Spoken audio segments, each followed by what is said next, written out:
Hello, welcome to my channel. ఈరోజు ఈ వీడియోలో మనం అమెరికా ప్రభుత్వం వారు మన దేశంతో పాటు చాలా దేశాల మీద చాలా భారీ ఎత్తున పన్నులు విధించడం జరిగింది. ఈ పన్నులకు సంబంధించి కోర్టులో కేసులు కూడా నమోదవడం జరిగింది. ఈ కోర్టు కేసులు అనేవి గత కొంతకాలంగా విచారణ జరిగి ఒక 2 రోజుల క్రితం అమెరికా సుప్రీంకోర్టు ఈ పన్నుల విషయంగా ఒక తీర్పు ఇవ్వడం జరిగింది. ఆ తీర్పు ఏమిటంటే, ఇక డొనాల్డ్ ట్రంప్ ప్రభుత్వం వారు దేశాల మీద చాలా భారీ ఎత్తున పన్నులు విధించడానికి అమెరికా అధ్యక్షుడికి ఏ విధమైన అధికారం లేదు. కాబట్టి ఈ కొత్తగా వేసిన పన్నులు అనేవి చెల్లవని సుప్రీంకోర్టు వారు తీర్పు ఇవ్వడం జరిగింది. దీనికి సంబంధించిన పూర్వాపరాలు ఏమిటనేది మనం ఈ వీడియోలో తెలుసుకుందాం. మనందరికీ తెలిసిన విషయమే, మన దేశం మీద దాదాపు 50% పన్నులు విధించారు. అదేవిధంగా చైనా మీద 37% పన్నులు ఉన్నాయి. అదే బ్రెజిల్ మీద దాదాపు 40% పన్నులు ఉన్నాయి. ఇలాగా కొన్ని దేశాల మీద చాలా భారీ ఎత్తున పన్నులు విధించడం జరిగింది. దీనితో వీళ్ళంతా అమెరికాలోని లోకల్ కోర్టులోని ఆశ్రయించడం జరిగింది. అదీగాక అమెరికాలోనే మనకి ఇక్కడ డిమార్ట్, రిలయన్స్ మార్ట్ ఇలా రిటైల్ చైన్స్ ఎలాగున్నాయో అక్కడ వాల్మార్ట్, కాస్ట్కో అనే కొన్ని కంపెనీలు రిటైల్ చైన్స్ ఉన్నాయి. ఈ కాస్ట్కో అనే కంపెనీ కూడా ఈ డొనాల్డ్ ట్రంప్ విధించిన పన్నులకి వ్యతిరేకంగా కోర్టులో కేసులు వేయడం జరిగింది.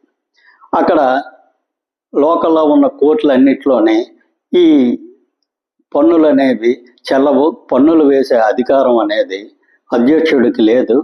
కేవలం అది పార్లమెంట్కే ఉంది. పార్లమెంట్ అంటే ఇక్కడ మీకు అర్థం కావడానికి చెప్తున్నాం. మన దేశంలో పార్లమెంట్ ఎలాగో అమెరికాలో కాంగ్రెస్ అనేది అలాగా.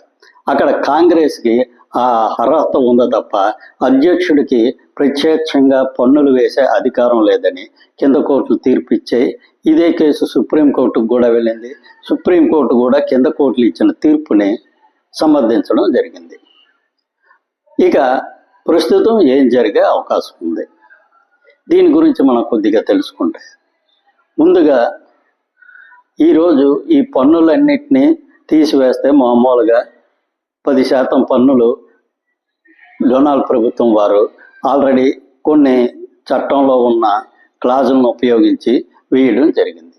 కాకపోతే ఇక్కడ మనం గమనించాల్సిన విషయం ఏంటంటే, ఈ డొనాల్డ్ ట్రంప్కి లేదంటే ఈ పార్టీకి ఇటువంటి చట్టం ఒకటి ఉన్నదని ఖచ్చితంగా తెలిసే ఉంటుంది.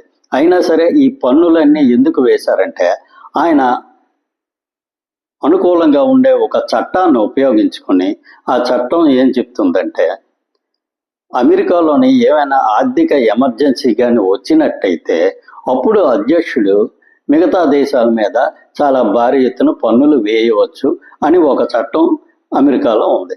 ఆ చట్టాన్ని ఉపయోగించి ఈరోజు ఈ దేశాలన్నిటి మీద అధిక పన్నులు వేయడం జరిగింది. కాకపోతే ఇక్కడ ఆర్థిక ఎమర్జెన్సీ అని రావడానికి ఆయన చూపించిన కారణం ఏంటంటే, కొన్ని దేశాలతో వాళ్ళకి ట్రేడ్ డెఫిసిట్ ఉంది. అంటే ఆ దేశాలకి అమెరికా నుంచి ఎగుమతి అయ్యే వస్తువుల విలువ కన్నా దిగుమతి అయ్యే వస్తువుల విలువ ఎక్కువ ఉంటే అమెరికా నుంచి ఈ డబ్బంతా మిగతా దేశాలకి వెళ్ళిపోతుంది. కాబట్టి అది అమెరికాకి సంబంధించినంత వరకు ఆర్థిక ఎమర్జెన్సీయే అని ఒక కారణాన్ని చూపించి డొనాల్డ్ ట్రంప్ ఈ దేశాలన్నిటి మీద అధిక పన్నులు విధించడం జరిగింది. కాకపోతే దాన్ని ప్రస్తుతం కోర్టు వారు అంగీకరించకుండా ఈ కేసుని కొట్టివేయడం జరిగింది.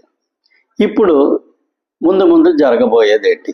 ఇప్పుడు కోర్టు వారు తీర్పిచ్చారు కాబట్టి పన్నులన్నీ ఎత్తివేస్తారా, లేదంటే వేరే దారుల్లోనే ఈ పన్నులను విధిస్తారా అనేది మనకి ముందు తెలిసే అవకాశం ఉంది. కాకపోతే ఇక్కడ ఖచ్చితంగా అధికారంలో ఉన్న పార్టీ కాబట్టి చట్టాల్లో ఎక్కడో ఏదో ఒక రుసుకుని తీసుకొని వాళ్ళు అనుకున్నది చేసే అవకాశమే ఎక్కువగా ఉంటుంది. అప్పుడు మరలా కోర్టుకు వెళ్తే మరలా దాని విచారణ జరిగి దీని మీద తీర్పు రావడానికి మరో 2-3 ఏళ్ళు పడుతుంది. ఈలోపు డొనాల్డ్ ట్రంప్ గారి పదవీ కాలం కూడా పూర్తి అయిపోద్ది. కాబట్టి ఈ విషయంలో ఆయన ఏ విధంగా నిర్ణయం తీసుకుంటారనేది మనకి భవిష్యత్తులో తెలుస్తుంది. Thank you. ఈ వీడియో నచ్చినట్లయితే ఈ ఛానల్ సబ్స్క్రైబ్ చేసుకోండి. Thank you very much.